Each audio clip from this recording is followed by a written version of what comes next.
Hi, I'm Josip, the host of the Network Podcast. I'm an ex-petroleum engineer, software developer, and security researcher.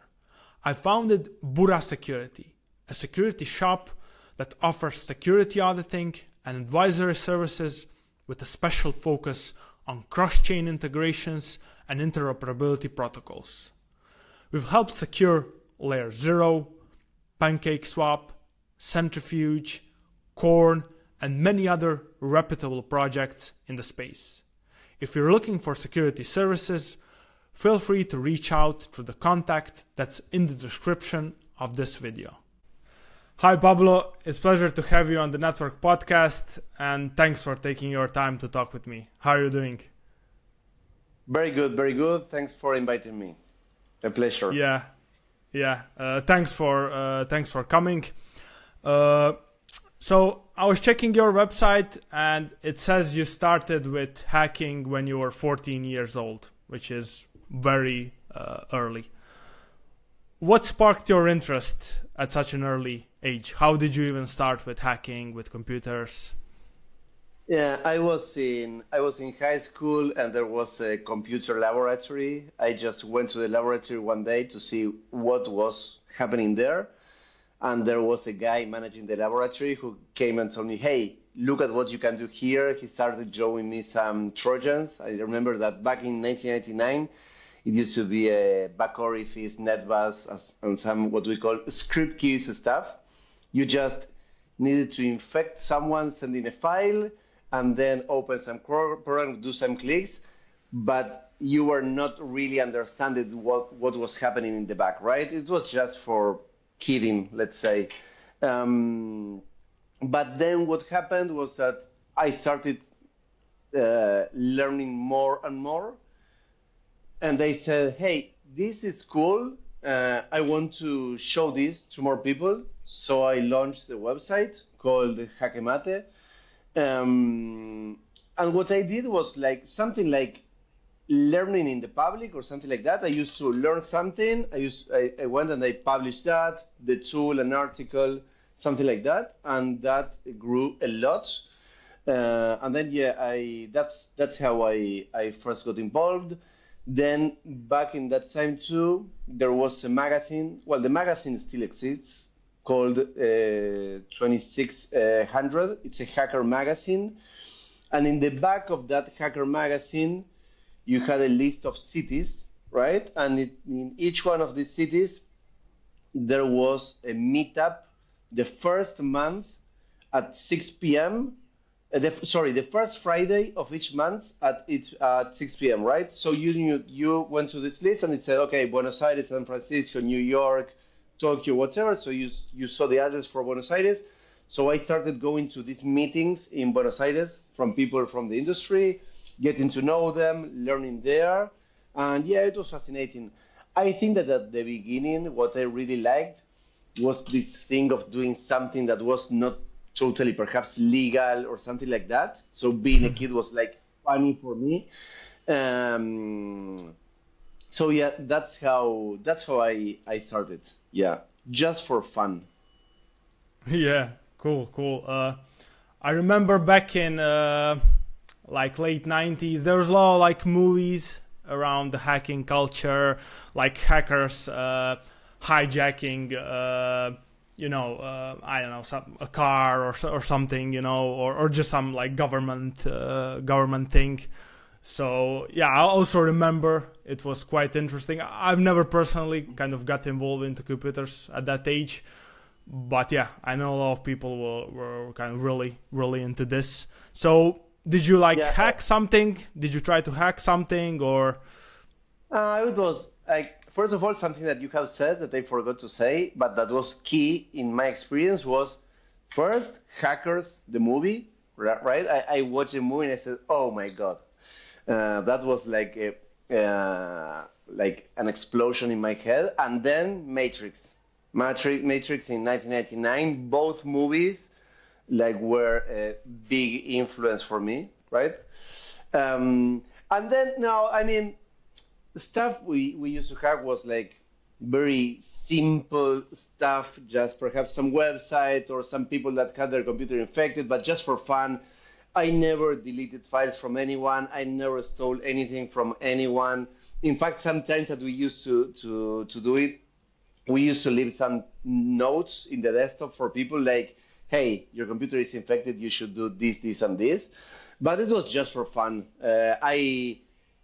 Even from the beginning, I never liked the idea of destroying data or making things worse for someone, right? So I never did that.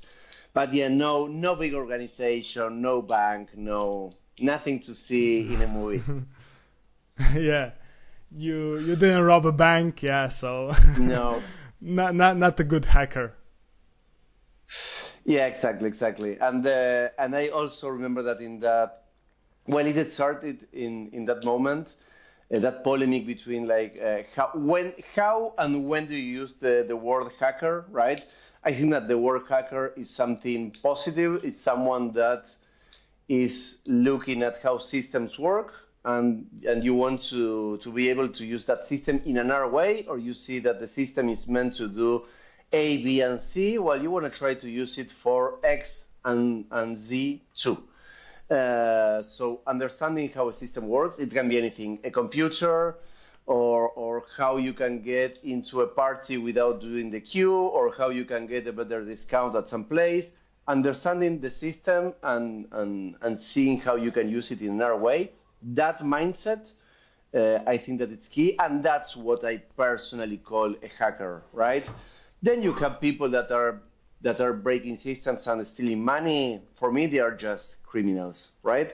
But I understand that in the media, or to make it easier for people to understand, we usually say hackers when we talk about, I don't know, North Korea stealing $1.5 billion, right?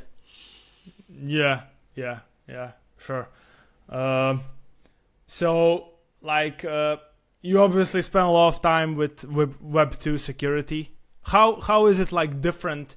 I personally don't have any experience in Web2 security, so I have a very like shallow understanding of all the things that that compose the Web2 security. How is it different than what you're seeing in Web3? Okay, perfect. First of all, there's no Web3 without Web2, right?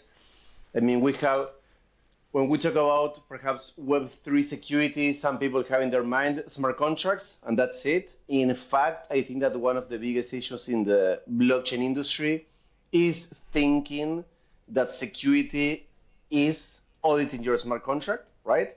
But your smart contract is being used from a front end.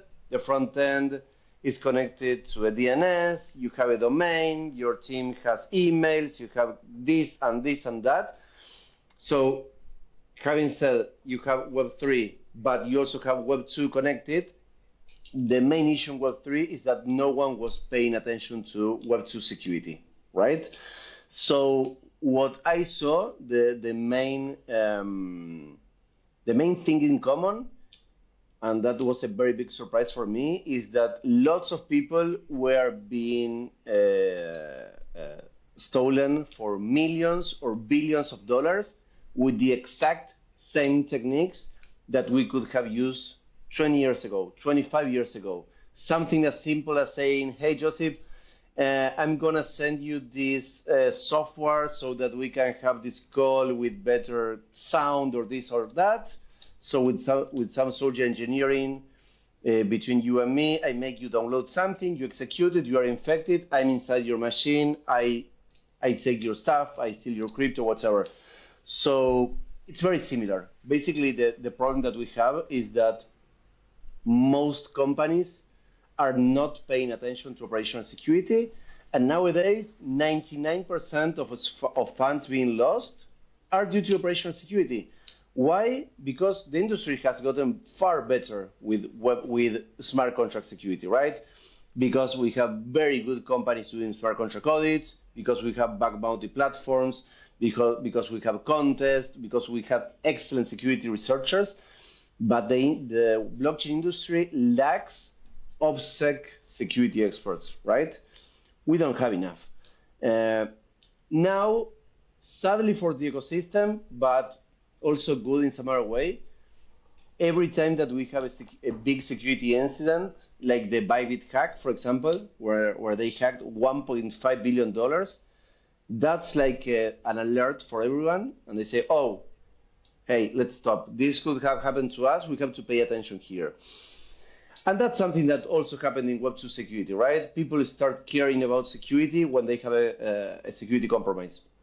In fact, something that I always say is it's that I was very lucky and I was hacked when I was very young. So when I was 15 years old, as I told you, I had this hacking website.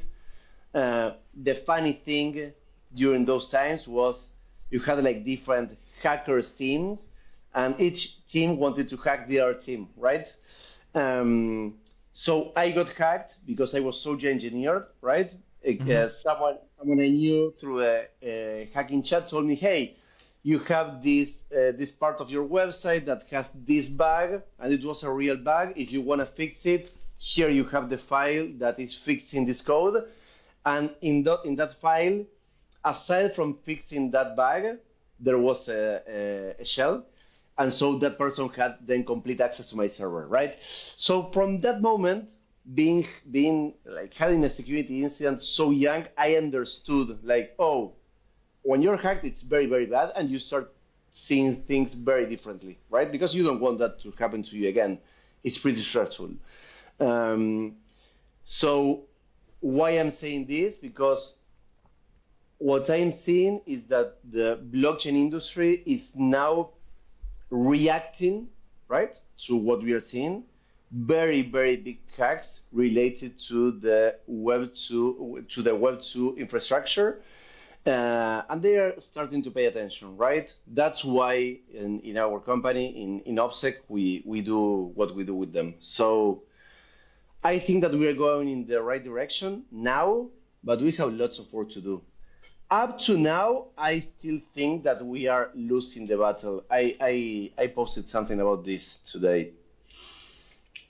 Like what? Why do you think that we are losing? From what perspective?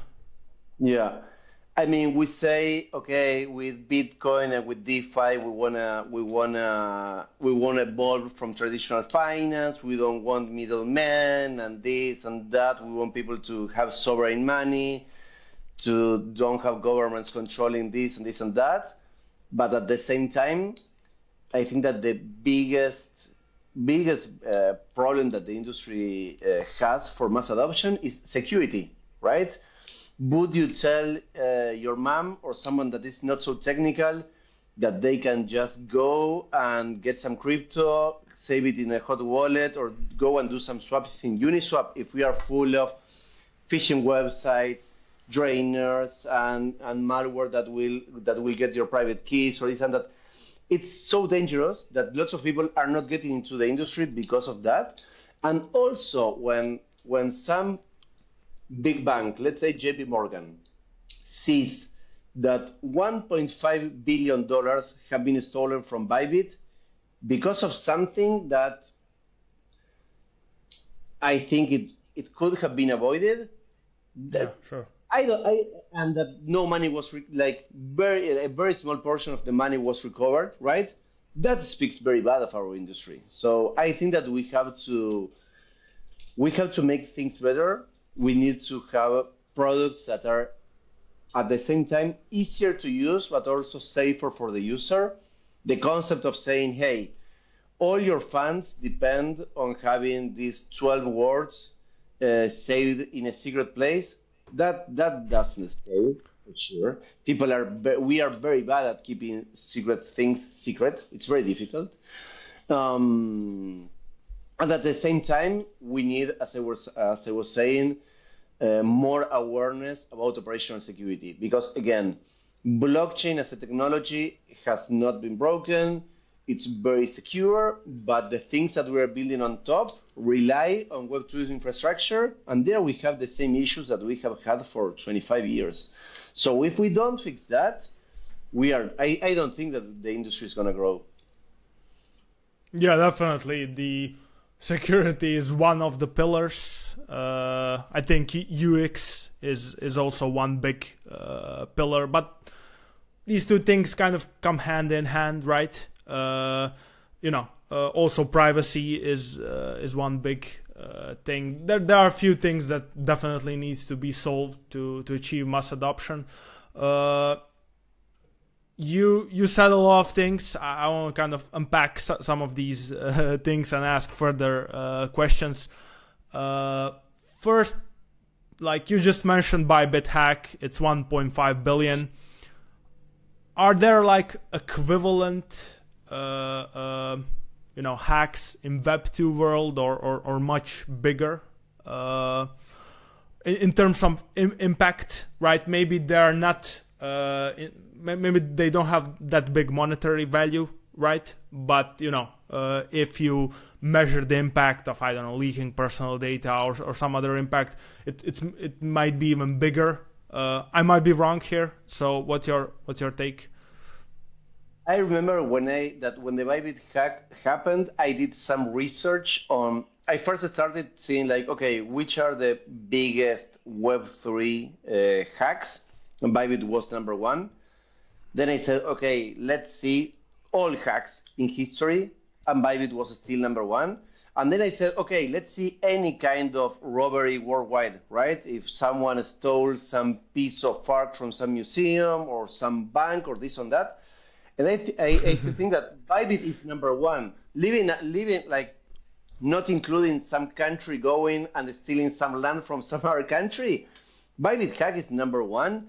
And I think that then your question regarding impact, perhaps something big as this, yeah, perhaps sometimes it's difficult to measure when people's information is leaked. How valuable is that? And for example, all U.S. Social Security numbers were leaked in the dark web. I think that it was 1 year ago. Perhaps that's something that can come close, because when you have a big leak like that, you don't see the real impact that it will have, because after that, many people will start having their identities stolen, for example, and you will start having more fraud, and perhaps it's difficult to measure that. But regarding money, by far, Bybit was the biggest one, I think. Yeah, because then you had I think it was the hack of an Asian central bank that was very big, I remember, but the figure didn't even come close. I think that it was like $80 million or something like that. It was a Swift hack. But yeah, something like this, never. And you also have the issue of it's very difficult to have both sovereignty for the money, but because you say, okay, I want people to be the real owners of their money, to not need any middlemen, no one to control anything. Okay, but then that means that when North Korea gets $1.5 billion, you will not be able to freeze that, right? I mean, perhaps you can freeze some part because they have USDC or USDT, which can be frozen, or perhaps because by mistake they send something to an exchange where you can freeze it. But most of the stuff you cannot, right? And this also connects with privacy, right? I really think that we should have more privacy for the users, but at the same time, how should we apply that privacy? Because if we are going to have more privacy for every transaction, and then it will be more difficult even to trace stolen funds, how do we manage that? It's not so easy. Right. It's a hard problem to solve, and yeah, as you're saying, these amounts are extremely big, right? The biggest hack in history, and blockchain is only 15 years old, or if you look at Ethereum, it's like 8-9 years old, which says a lot. Yeah, 10 years, which says a lot about the industry. I think we'll even see, unfortunately, we'll even see bigger hacks as these projects get bigger, as the exchanges get bigger, as more value comes on chain. But again, then our role will be also more important. Yeah, and then one thing, perhaps we can talk about this then, but I don't want to forget, regarding privacy and how can we have both privacy and being able to know, like, hey, this is legit and this is not. We can then talk, for example, about privacy pools. I think that privacy pools is the kind of thing that we need. Like what privacy pools is a paper that was developed between Vitalik, Vitalik and some more people, and what basically they developed there is by Vitalik, Amin Soleimani, and there was someone else, and basically they developed a concept called proof of innocence, right? So let's say that we have something like Tornado Cash. What's the issue with Tornado Cash? I used to use Tornado Cash to have privacy. Vitalik used to use Tornado Cash also for privacy. Many people used to use it, for example, to donate to Ukraine and not to be sanctioned. But then you have North Korea that when they steal money, they also use Tornado Cash to be able to lose the track of funds. So this concept of proof of innocence allows you to say, okay, I will put money into this protocol, and when I take out the money from this protocol, I will not tell you who I am, but I can prove, let's say that in this pool we have 100 people depositing, right? 99 of them are legit, and one of the depositors is North Korea, let's say, right? What proof of innocence allows you is for you to prove when you take out your money that you are one of this set of 99. I will not tell you who I am, but I can prove cryptographically that I am part of this 99 and that I'm not this guy. So in that case, you can have both privacy and you can have, let's say, compliance, right? Because I don't want people to think that I use Tornado Cash because I'm stealing funds. I just want privacy. So I think that we need those kinds of products. We need more of that. In the end, everything should be solved at the product level, let's say, right? Right. But then again, everyone should switch to using that product as instead of, Tornado Cash. So then North Korea cannot use Tornado Cash, right? So that's kind of a prerequisite. But yeah, if a product that is good enough is developed, then people will kind of naturally flock to that one, and hopefully you will have both, like your privacy, but you're also going to stop these bad actors. Why do you think operational security is not taken seriously by companies? I mean, Bybit, they survived 1.5 billion hack. Obviously, they have tons of money. But they couldn't implement some simple measures for signing, wallets that hold these enormous amounts of money. What's your impression when you speak with company founders? Like, they don't want to invest in this, or they don't even have the awareness. Yeah. First of all, I don't blame anyone, not Safe, not Bybit, not anyone, because anyone can miss. And I think it's very difficult to really understand the whole attack surface and to have everything covered. So could it be avoided? Yes, but there were also, for sure, lots of attacks we never knew about that were stopped, right? And this one wasn't. And there you have the issue with blockchain technology, right? And with security in general, when you are defending a system, when I'm defending a system, I need to, for example, we audit a company. We have to analyze the complete attack surface from the company, every point where the company can be attacked. And you need to secure and harden everything, like all of them, 100% of them. An attacker just needs to find one thing. They just need to find one. Like, attacking is, I would say, in some way easier than defending. And then regarding operational security, two things. I think that generally speaking, big companies usually have good Opsec teams and have CISOs mainly because they are required to do that. In traditional finance or I always say that I think that in my opinion, crypto has the worst Opsec of all industries worldwide, any industry that you check. Perhaps hotels are worse. But why? Because we don't have regulation. We don't have regulation. In the US or in any country, banks have a regulation that say, hey, you have to do SOC 2, you have to do ISO, you have to do this, and that. So because of regulation, they do it. Exchanges, they have regulations. So they do all of this. In DeFi, no, there's no regulation. So every company does what they think that it's okay. It's not that they just don't care about security. Many of them just had the idea or the ecosystem thought for many years that Web3 security was just auditing and smart contracts, and they were not seeing this issue. And when operational security issues started happening, they first started affecting users, not companies. So things like, okay, let's say you are a DeFi protocol. Your Twitter account is hacked, is taken over. Some phishing link is published, your users click, their accounts are drained. Really? Lots of people are going to hate me about this, but this is true. Many DeFi protocols didn't even care about that. They didn't even care about their users. Oh, it's just our users. They should check what they are signing. They should check what they are clicking. It's not our responsibility because they don't have a legal responsibility, right?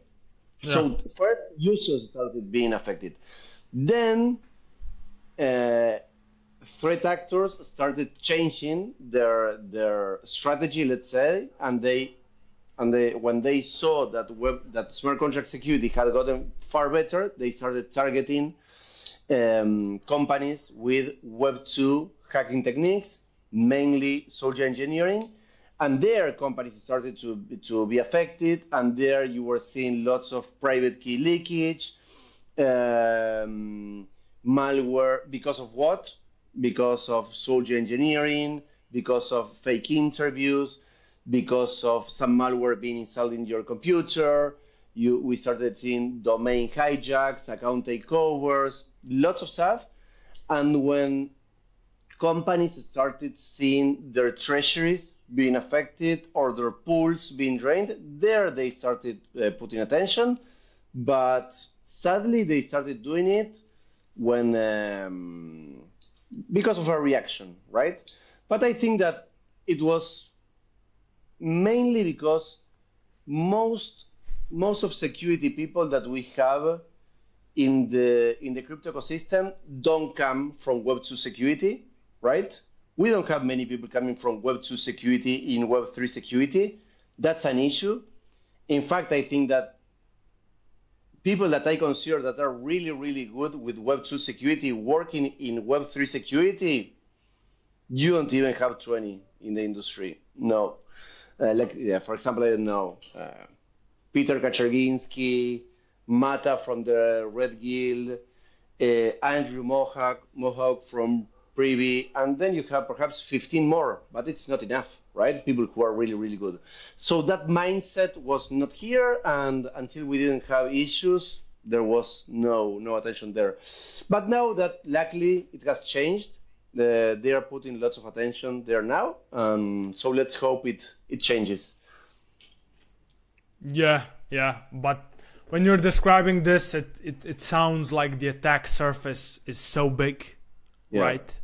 It's so big. I mean, you just mentioned that if a project, Twitter or Discord gets hacked, someone posts a phishing, website, the project will usually say, "Oh, it's not our fault," or you should check what you're signing. But yeah, perhaps in the future, maybe we'll see some more regulation around this, or just some additional steps.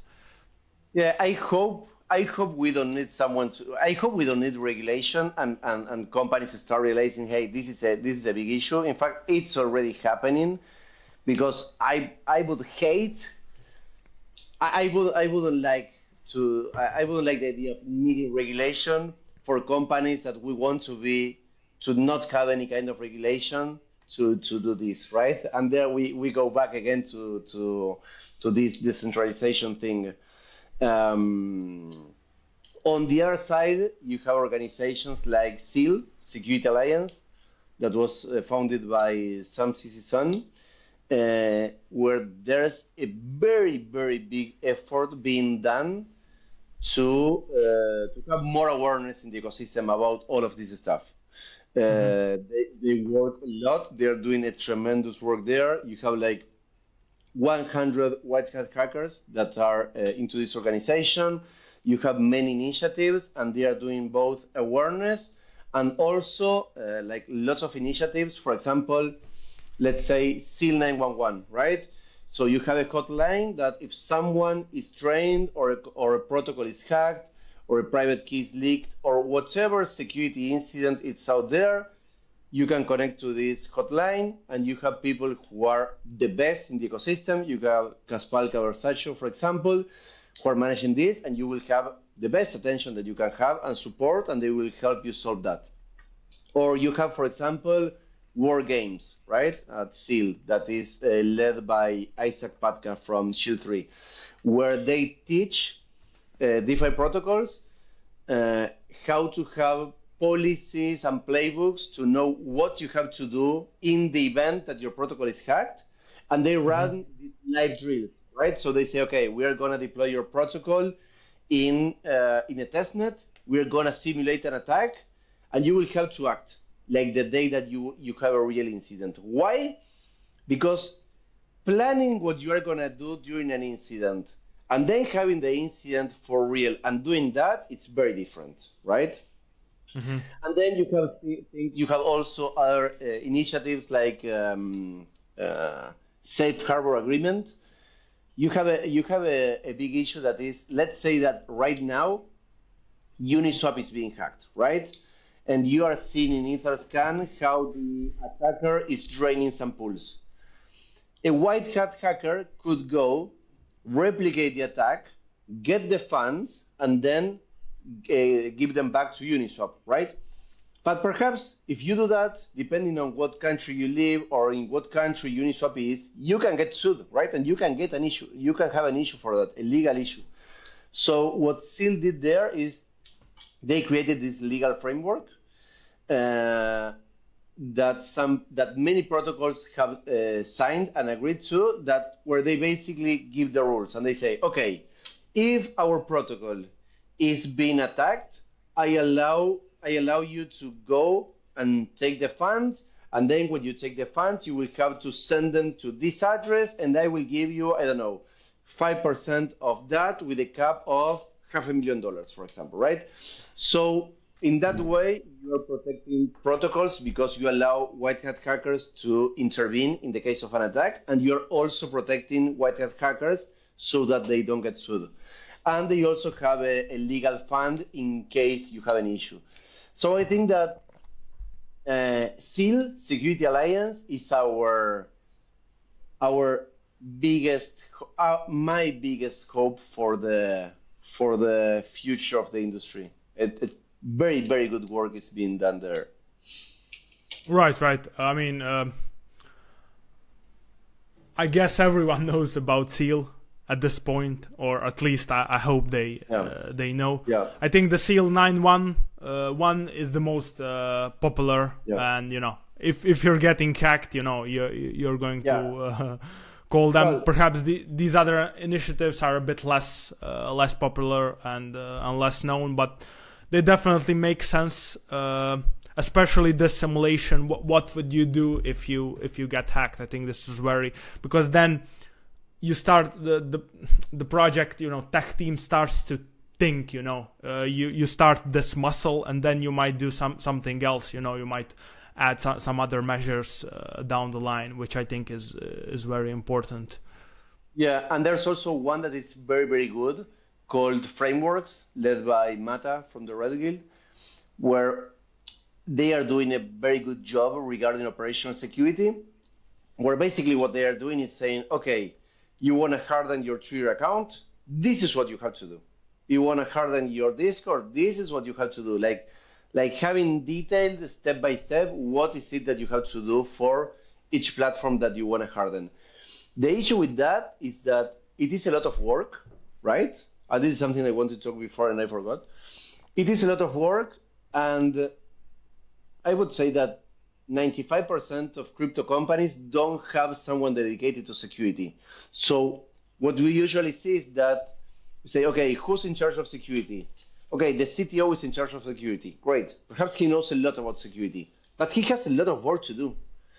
Or who's in charge of security? This dev, because he's very good with security. Okay, but his main work is not security.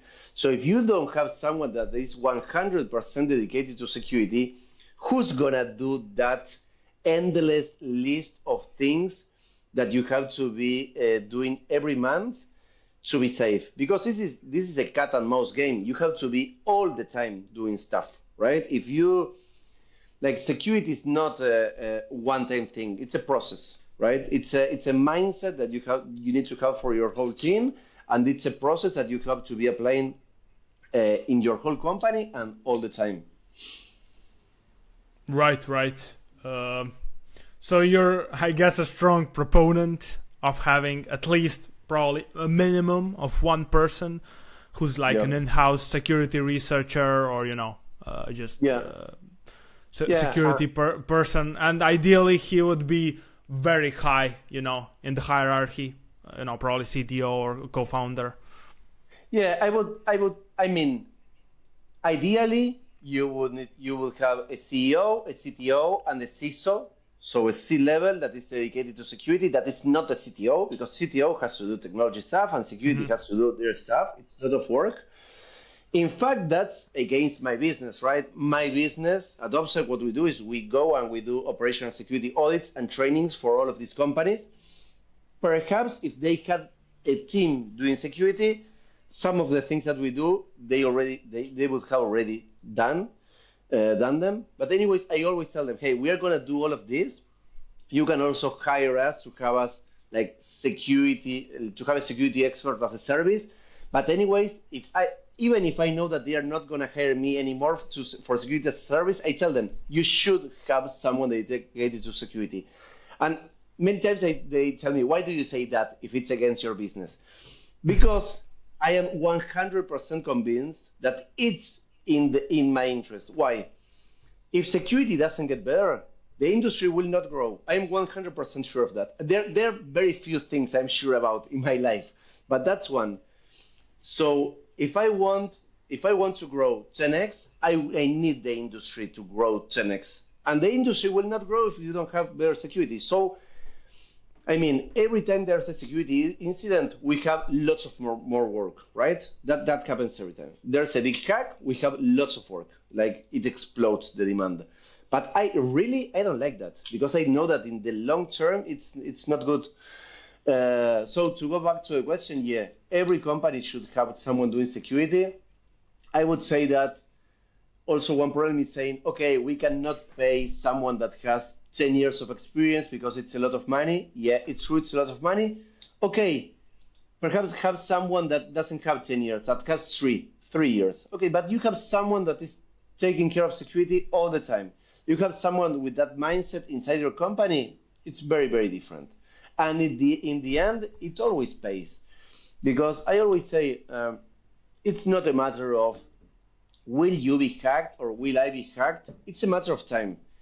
Everyone, every company, every organization, eventually we are going to have a security incident. It's going to happen.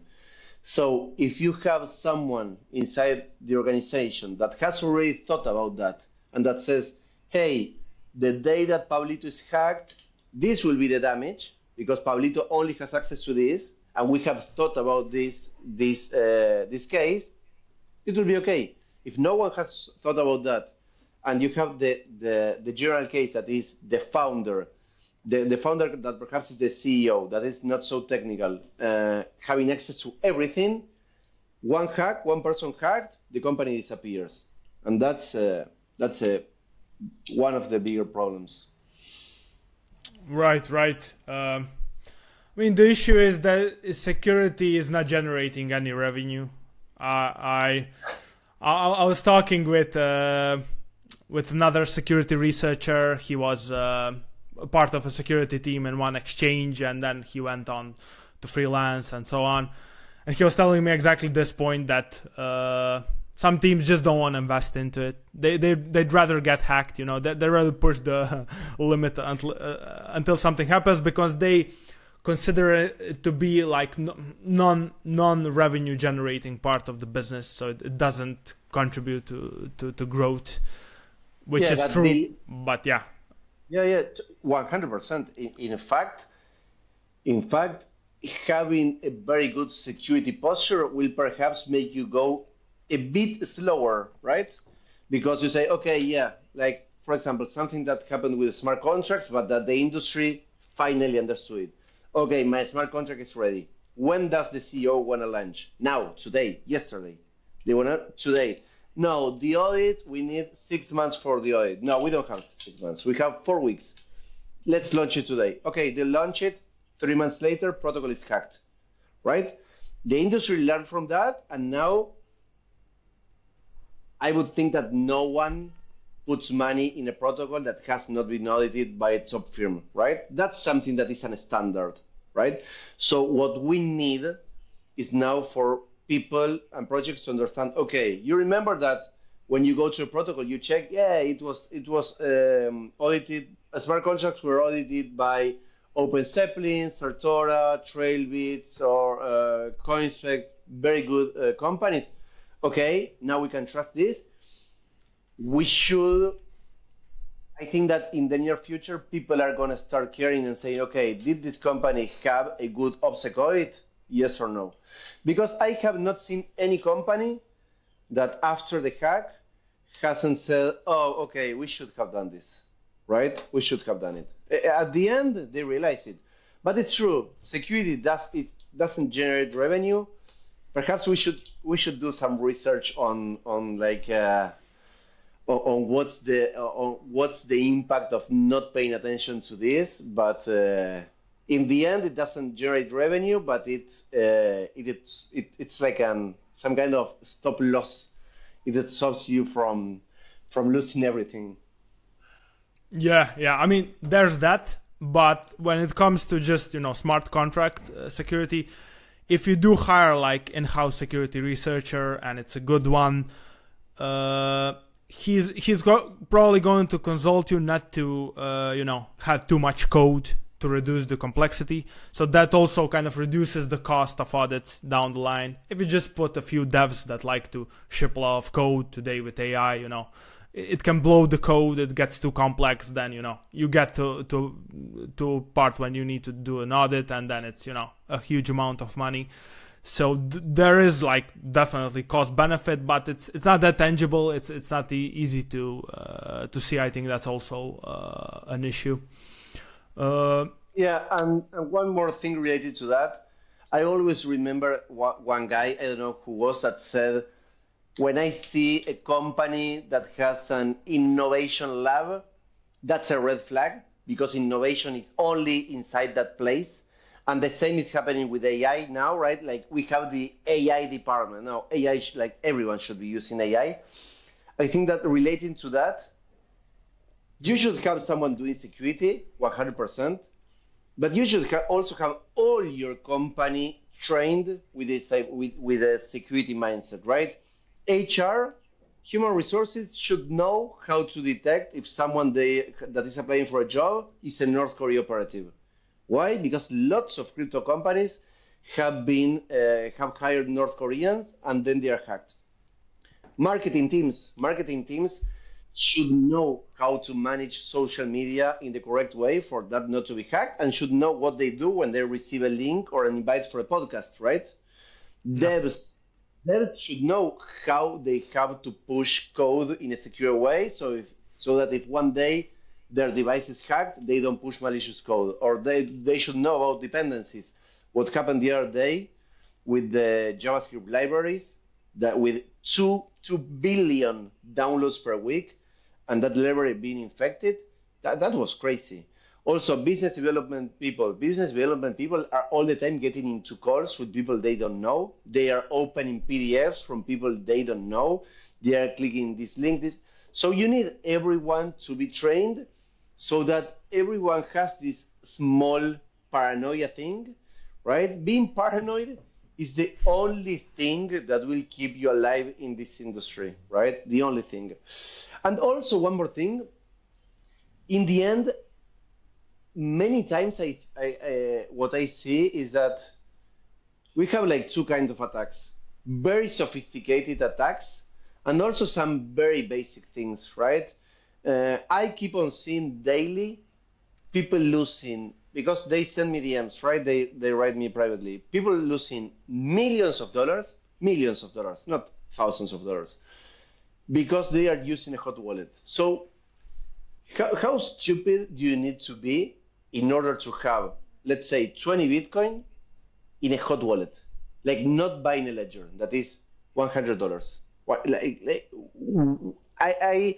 I don't understand that. When that happens, and it makes me crazy, like it makes me furious, like, right? Because I say, fuck, you have $2.5 million in your computer, in your Windows that is cracked with a pirated version of Office and downloaded pirated software. Like, are you out of your mind? Like, if you tell me that you have $50 million in the bank, okay, I understand it. But it's not the case. They lose all of their money. Those things, I cannot understand them. Yeah, I think people have this mentality that it's not going to happen to them. Yeah. And they're just sloppy, right? They just don't want to put any extra effort there, and it's just like, you only live once, kind of attitude. It's like text and driving. It's not gonna happen to me. I can text while I drive. It's not gonna happen to me, and then you crash. Yeah. Eventually you crash. Yeah.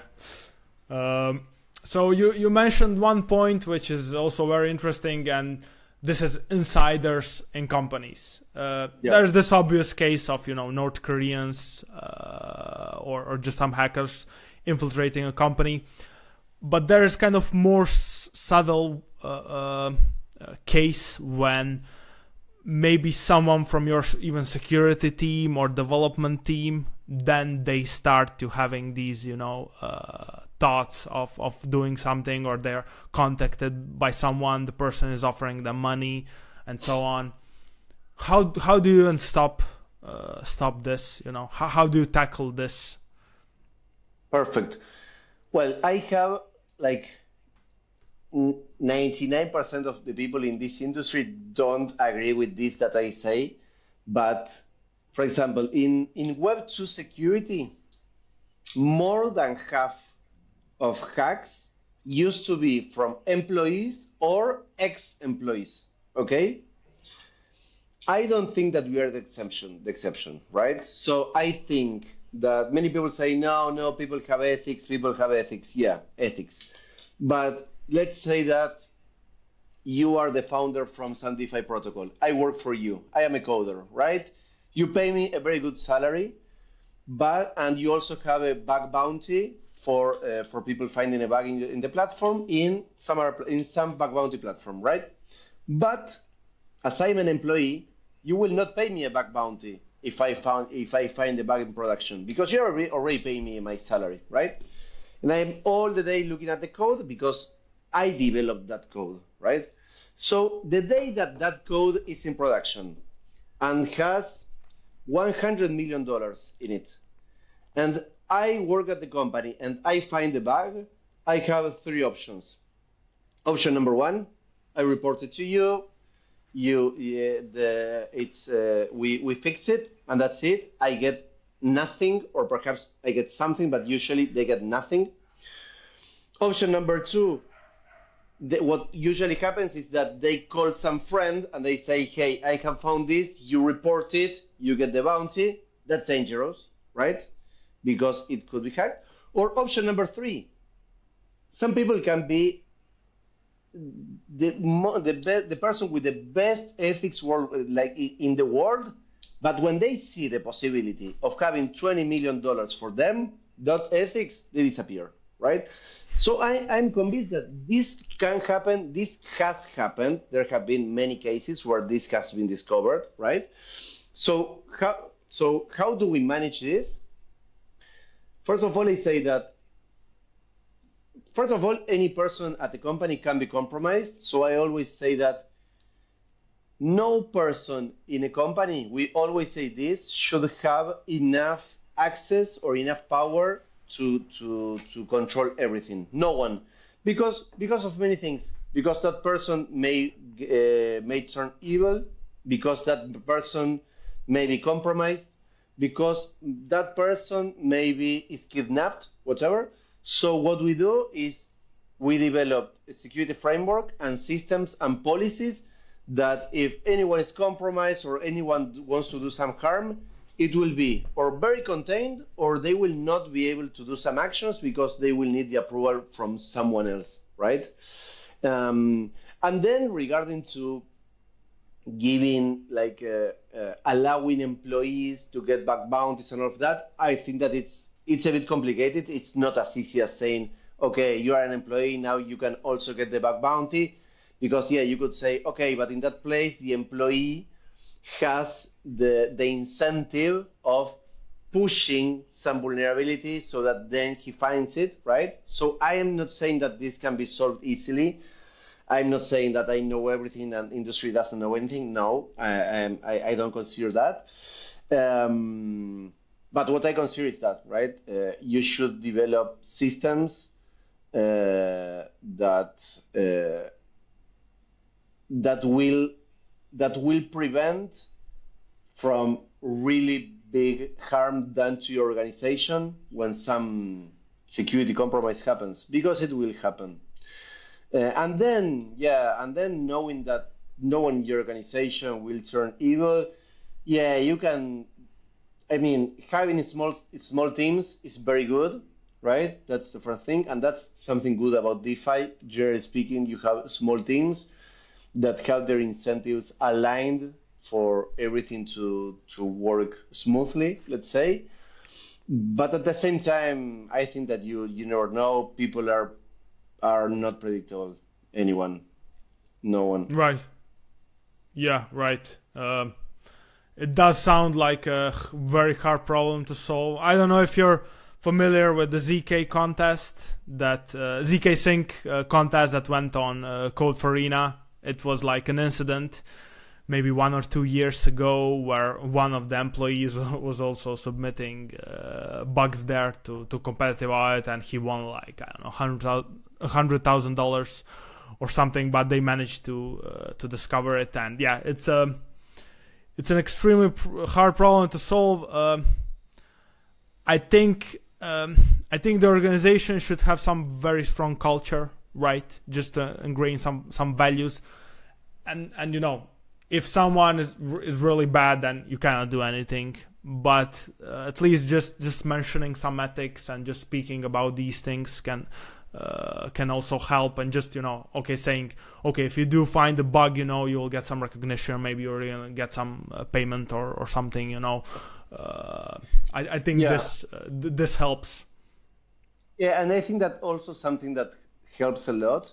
You have lots of researchers from SEAL or that are not from SEAL. For example, you have SACXBT, right? SACXBT or Taylor Monahan, or you have the guys from Zero Shadow or from Tracelom.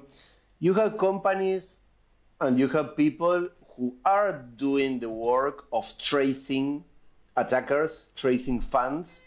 And I think that that's very good, because if you're an attacker and you know that after you steal money, you will have guys like, if I were evil, and I know that I can steal $10 million, but I will have a guy like SACXBT or Taylor Monahan or Zero Shadow the company or Tracelom behind me or trying to find me, I would definitely not do that, because they are also very good.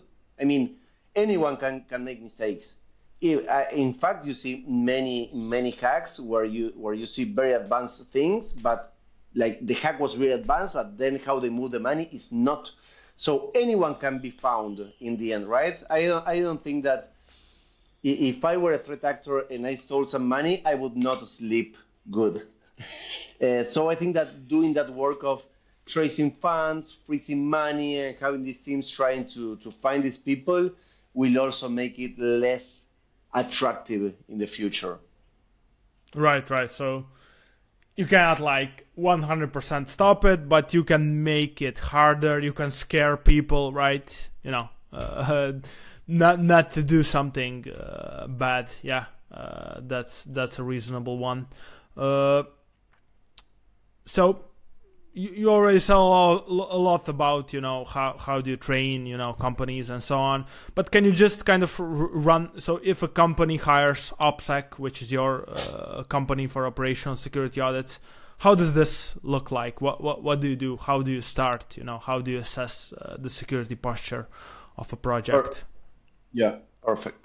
So what we do is we have a process that we have been doing with many companies that starts with threat modeling, right? So we first say, okay, what's a company? What does your company do? Who are the founders? Who's your team? What are all the tools and stack that you use, right? How does your day-to-day operation look like? And what are the most valuable things that you're protecting? And what are your biggest risks? Like, what are the three things that if they happen, you don't exist anymore, right? That's the first thing. So we have a threat model and we say, okay, you're protecting this with these tools, and given the fact that you're protecting this is the threat actor that will go after you, right? And there's lots of research that we do on threat actors. We are all the time seeing that how they attack. So second thing that we do is we train the teams, right? We train the whole organization on what are all the attacks happening in the Web3 ecosystem, how a threat actor thinks, and how they execute attacks. So the goal of these trainings is for people to be able to identify an attack when it's happening and to know how to protect from it, right?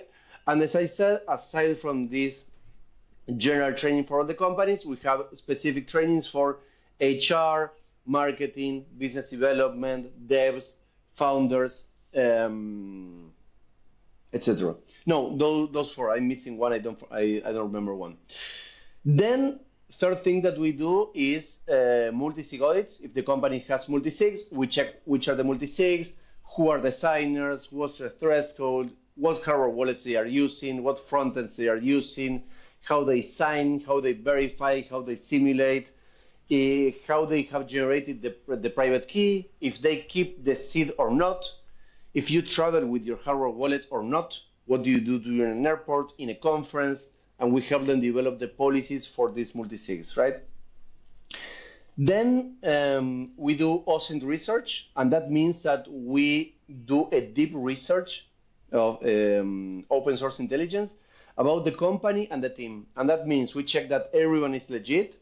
We check what's exposed about you. If I can find credentials, usernames, passwords, emails from you, phone numbers, where you live, photos of your passports, everything that the threat actor is able to find, we are able to find it too in the dark web, deep web, and surface web.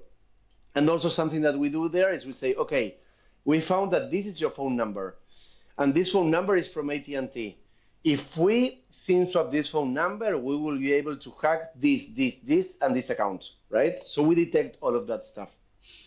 And obviously, each time that we detect this, we fix it. We say, okay, your Apple ID has this phone number. You should remove this and put this secure phone number.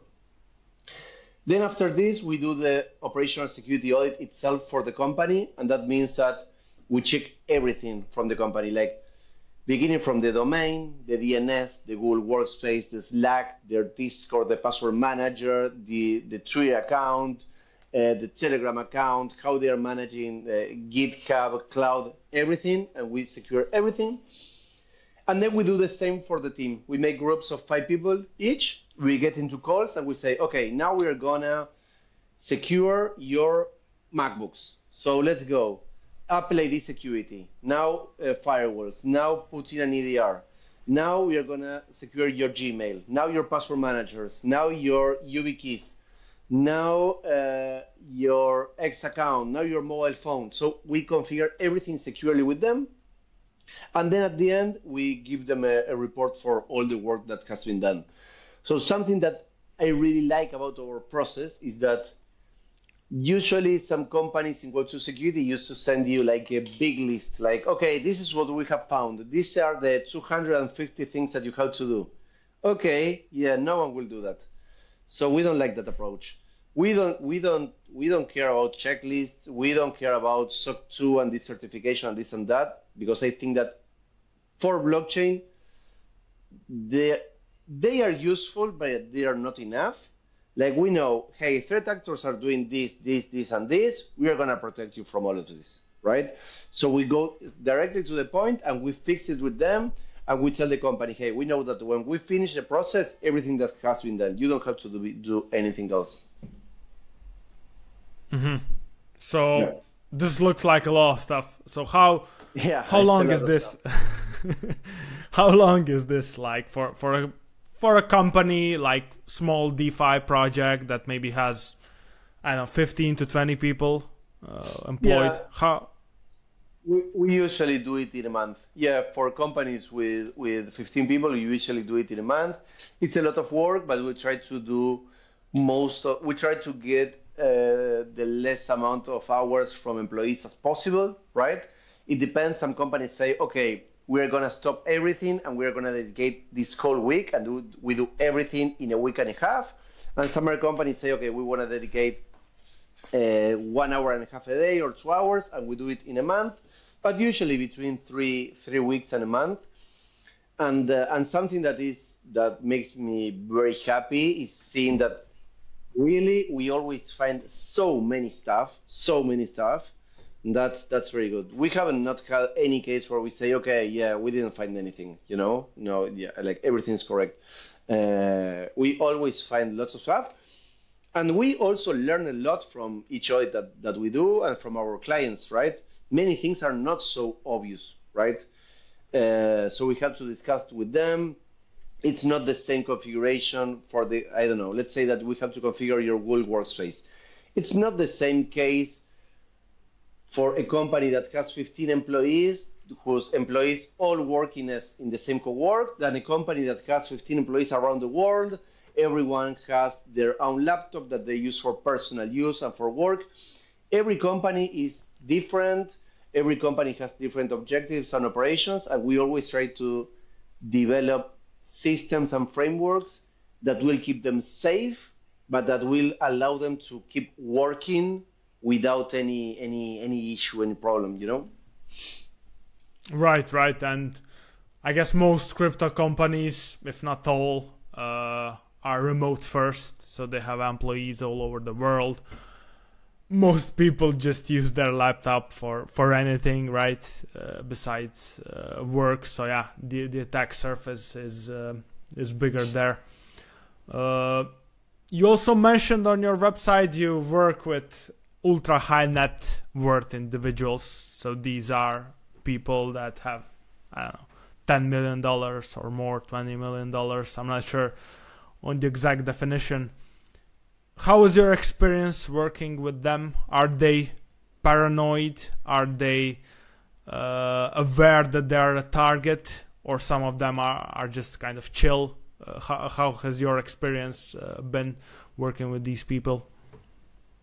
No, usually they are. I mean, if they come to us, it's because they know that they need this.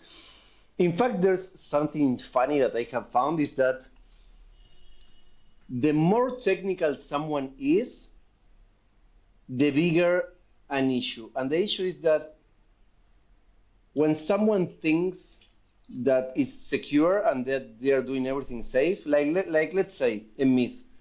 Some people think that there's no malware, no virus for Mac, right? So no, I have a Mac, I can download whatever. There's no viruses for Mac, right?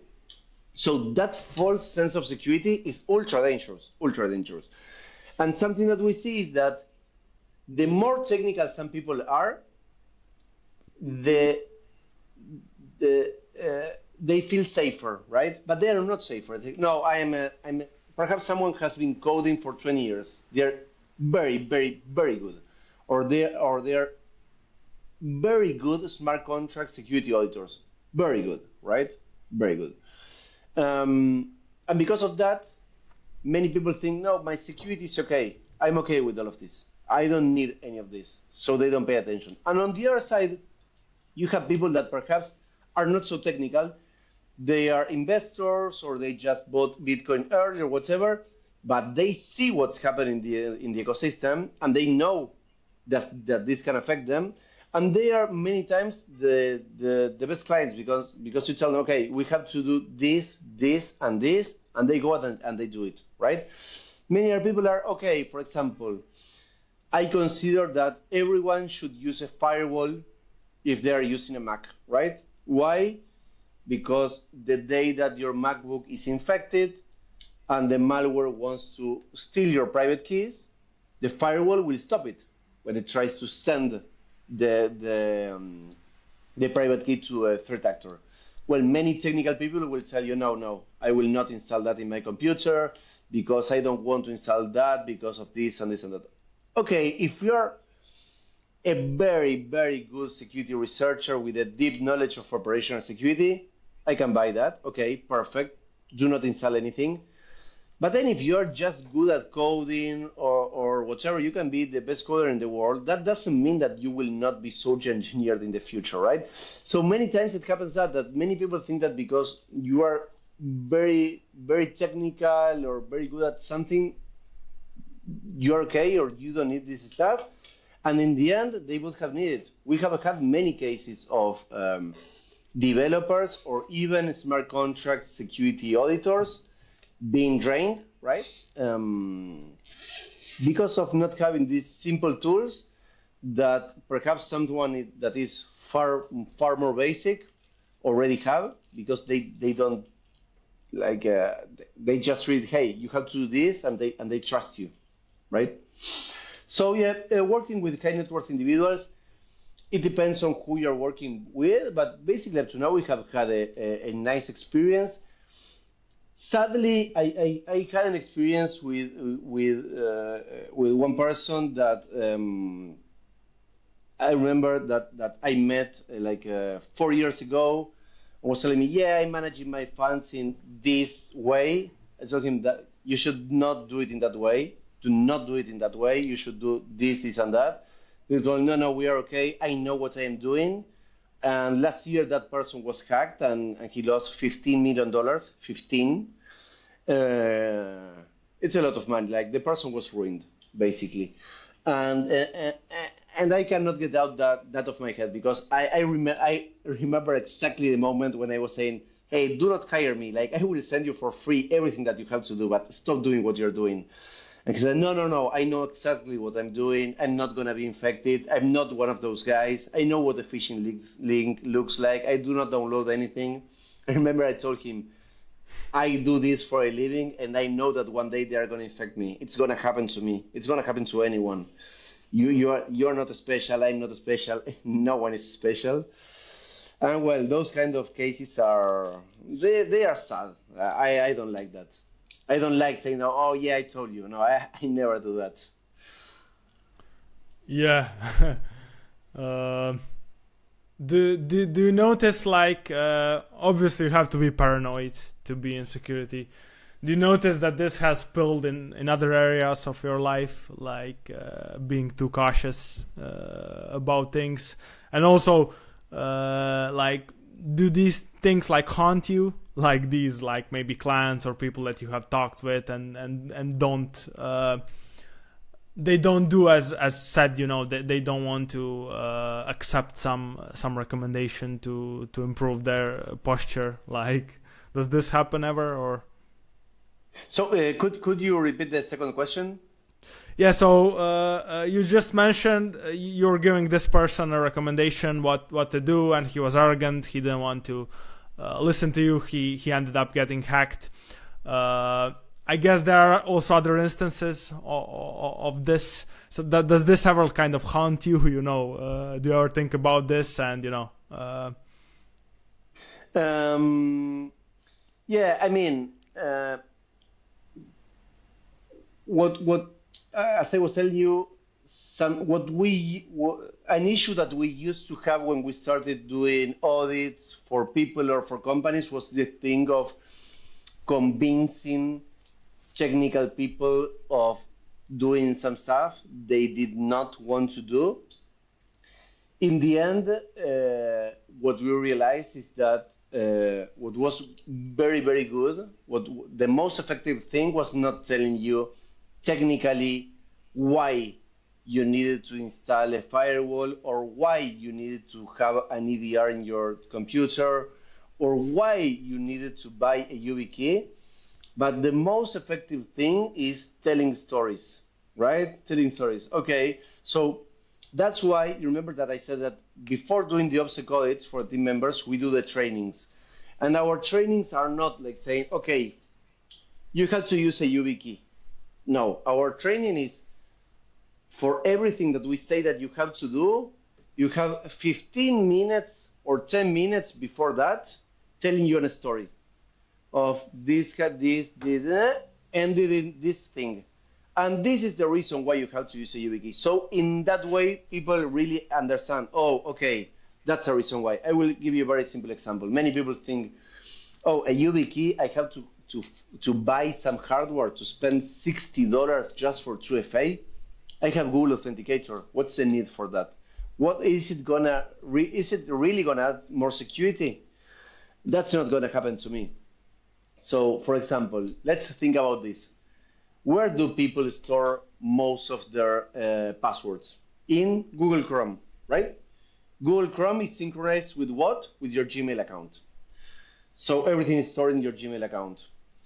Then you use 2FA with an app, Google Authenticator, right? Google Authenticator has a backup in the cloud. Where? In your Gmail account. Then you use Android and you're saving passkeys. Where? In your Gmail account. So one day, your Gmail account, your computer is infected. The malware steals your cookies from Gmail. They log into your Gmail account. Now they have your emails, your passwords, your 2FAs, and your passkeys. There's no way you're getting any account back. You lose everything. I have seen tons of cases, people losing everything and they never get it back. Or, for example, going back to the YubiKey case, I send you a phishing link. You get into a phishing link and you put your username and password. Next step, I ask you for your 2FA code in the phishing website. So you go to Google Authenticator, you search for the code, you enter it in the phishing website. On the other side, you have either an operator that is putting that information in real time in the real website, or you have a proxy that is sending that to a real website, and now someone was logged in. Why? Because 2FA codes generated by an application can be phished, right? On the other side, if you use YubiKeys with the 5.2 mode, that is something special that you have to enable there, if you ever get on a phishing link, that it's going to happen to all of us, and you connect the YubiKey will not work because it will verify what's on the other side, right? So in this example, we have to tell all of this story a bit longer with more details and everything for someone to understand why is it important to have a YubiKey. Oh, okay, it's important because the day that I get phished, this will be the thing that will protect me. So we have lots of work during the audits. Lots of work is basically awareness, right? The mindset. In fact, I always say that the training is the most important thing. Once the person understands that the threat is real, and they start having a different mindset, everything is different from that point of view, from that moment on. Right, yeah. It's a good strategy to go along with stories.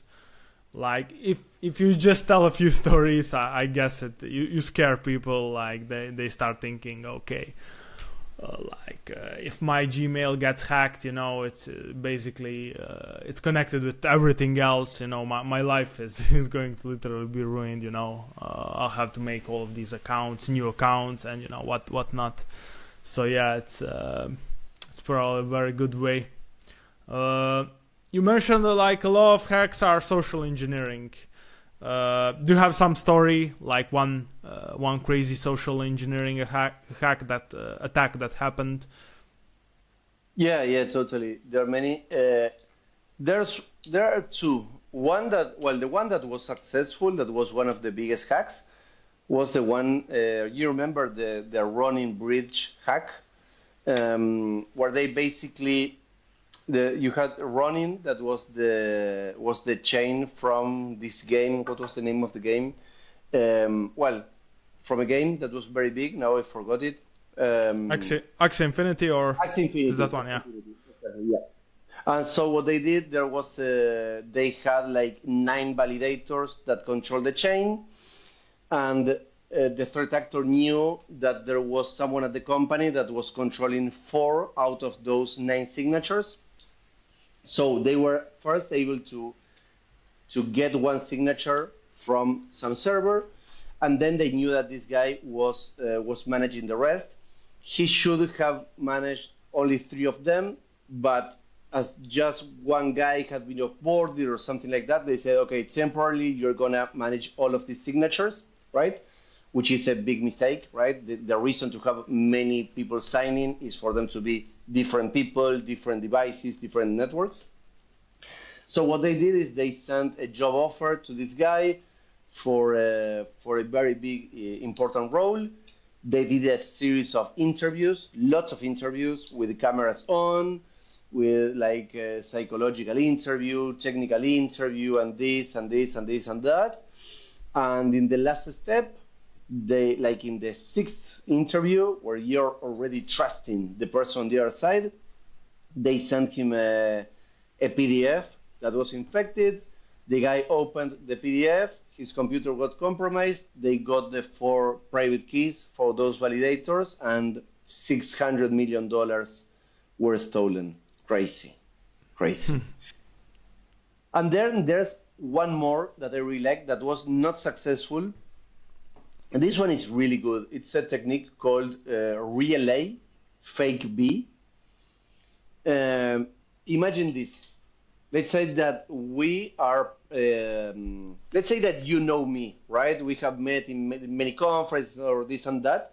And one day you get an investor contacting you saying, hey, I want to buy some tokens from you, from your fund, because let's say that you have a fund, but I want to do this operation OTC. I don't want to do it for everyone to see it. And as you know, Pablo, Sabbatella, Pablito, and he's a security researcher and he's very known in the ecosystem, he has a reputation. I want to propose to use Pablito as an escrow, right? And you say, hey, yeah, I know Pablito, I trust him, I met him many times, so yeah, let's do this.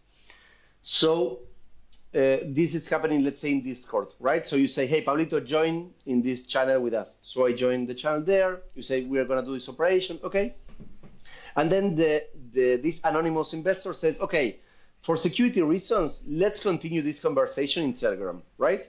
So guys, give me your Telegrams. So you give him your Telegram, I give him my Telegram. And here comes the magic.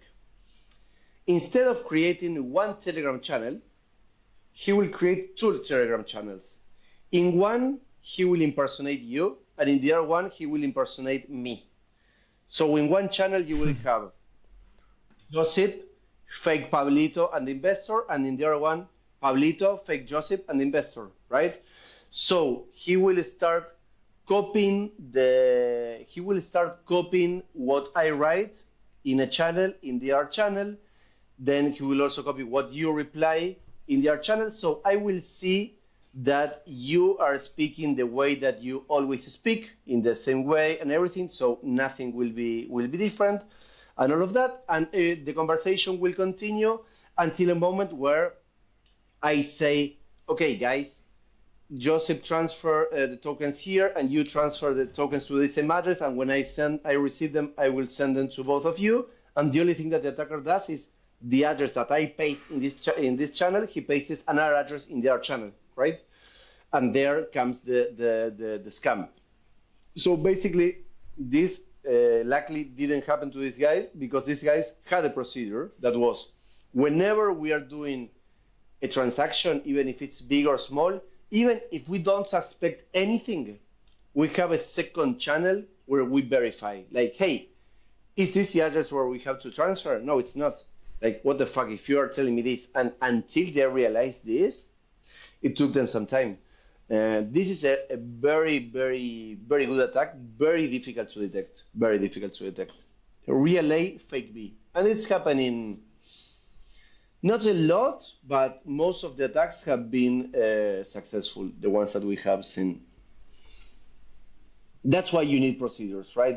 That's why you need to have procedures, because procedures are usually boring. Hey, every time I need to send a transaction, I will also have to verify in this other group. Yeah, it's never useful. Okay, let's hope it's never useful, right? Let's hope, because if one day something happens, you want it to be there.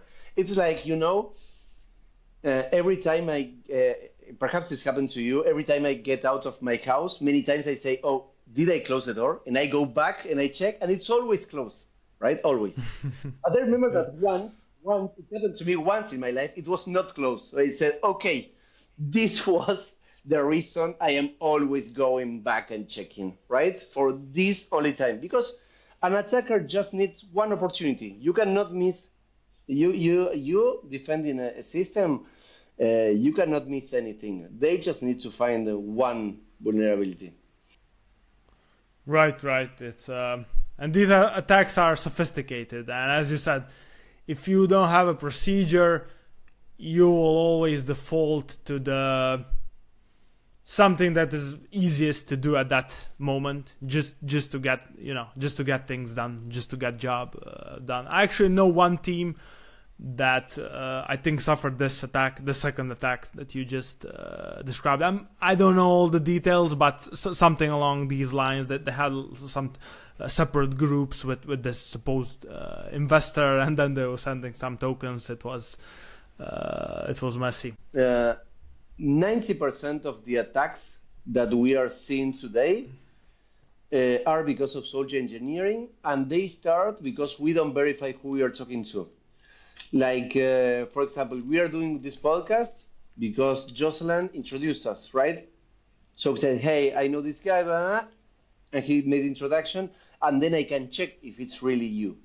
Or let's say that we both work together, right? And one day you receive an email from me. Let's say that we pay our employees every fourth Friday of the month, right? And then one Wednesday you receive an email from me saying that, hey, we have to pay to make these payments. That's out of the ordinary. Even if you receive that from my email address, that doesn't mean that it's me. My email address could be hacked. If you are receiving documents from your lawyer, how do you know that it's really your lawyer, or that they haven't hacked your lawyer in order to send you an infected document to you? So 90% of stuff happens because we don't verify who we are talking to on the other side. That's the main reason today for everything. That's why I think that we should pay special attention to this. That's why I think that this thing of having calls with cameras turned off cannot happen anymore. This thing of having anon employees in your team is crazy. We cannot have anons in our teams. Or I mean, if I am the CEO of a company, I should know everyone in person, right? Not only with camera, in person. If I cannot meet you in person, sorry, you will not work for me. That's my policy. And then always cameras on, right? We always need to be sure who we are talking to. Because if someone gets compromised and with their account, they get on a call with the camera off, and they start getting access to some things that are internal from our company, that's an issue. And that has happened. We are not talking theory here. All of this is real. Right. I guess, yeah, just companies, you just need to start adopting some of these procedures. And yeah, again, at the end of the day, hope for the best. Just be, alert. Okay. Hope now for the I want best, to prepare for the worst. Yeah. I just want to chill down a bit with two very simple questions to end the interview. Give me like one book, TV series, or a movie that you think everyone should watch that has left maybe a big impression on you personally. Okay, a book. I think that one of the best books I've read about technology and business is Zero to One from Peter Thiel. Hmm. That book is very, very, very good. And there's also one that I really like that is very short and easy to read. That is Naval's Almanac for from Naval Ravikant. Those two books are very, very, very good. And then movies. Well, I love related to this. I would say Matrix, and then I'm also a fan of The Godfather 3, the one that everyone hates. I love that one. I love that. I think that it's the best. The Vatican and the Pope and all of that. I think that it's crazy. I really love that So movie. you don't like The Godfather 1 or 2, or you No, just no, like the three more? no. I love the three of them, but my favorite is the three. Yeah, number three. Okay, cool. Yeah, Godfather is an extremely good movie. I mean, you can watch it 100 times. I don't know. I think I watched the third part maybe once or twice. I don't know. But I watched the first and the second part a million times. And yeah, The Matrix is also a phenomenal movie. You can also watch it multiple times. And actually, I think Jocelyn also said. Let me think. I think it was Jocelyn 0 to 1. Also, Oh, one yeah? of his recommendations. So, yeah, definitely something worth checking. Okay, so to end the interview, I have a set of two choice questions. So I'll just give you like two options, and you just need to choose one. Perfect. So yeah, are you ready? Yeah, ready? Okay, Ethereum or Bitcoin? The asset or the network? Just choose one, you know. Ethereum. Ethereum. Okay. Messi or Maradona? Messi. Messi. Okay. Black coffee or coffee with milk? No, black coffee. Black coffee. Black coffee. Okay. Yeah. Mac or Windows? Mac. Definitely Mac. Definitely. Yeah. Okay. This is an easy one, but I still am surprised how many people like Windows for some reason. It's very weird, but Because they haven't uh, tried Mac. yeah. Beer or wine? Sorry? Beer Beer or or wine. wine? Beer or wine? Wine. Wine. Okay. Well, you're Argentinian. I guess you have very good Yeah. red wines, right? We have very, very good red wine here. Yeah. Yeah. Okay. Solana or XRP? Oh, Solana. Solana. The only reason why I would choose Solana. Yeah. Okay. Mountains or the beach? Um, well, that's complicated, but the beach. The beach. I love the beach. Okay. I love the beach. Yeah, I love the sun, the beach, the sea. Yeah. Yeah.